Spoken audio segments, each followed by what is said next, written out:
Samantala, naging mas maayos naman ang sitwasyon sa bagong bukas na Southwest Interim Transport Terminal sa Parañaque City.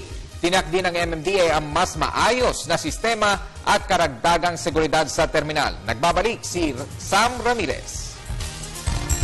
Kumpara noong unang araw ng pagbubukas ng Southwest Integrated Provincial Terminal ay mas kakaunti na ang tao ngayon.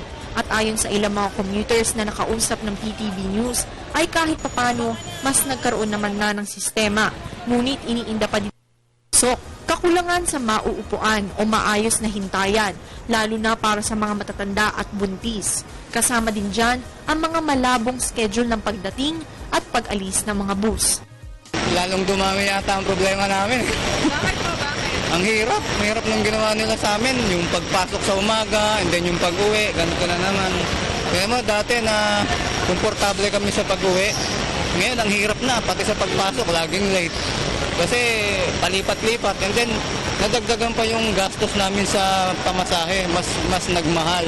Kasi palipat-lipat eh. Wala namang diretsong biyahe from Manila going to dito sa Coastal Mall. Honestly, medyo nakakalito pa kasi sa una. So, medyo mahirap pa sa una. Pero kung mas maaayos naman nila, feeling ko okay naman siya. Pero hassle for now. Kasi palipat-lipat ng sakay, tapos same lang ng pamasahe. So, sa estudyante, medyo nakaka-disappoint sa estudyante kasi walang bawas sa pamasahe. Karagdagang seguridad at mas malinaw na sistema. Yan naman ang pangako ni Metro Manila Development Authority Chairman Tolentino sa mga community.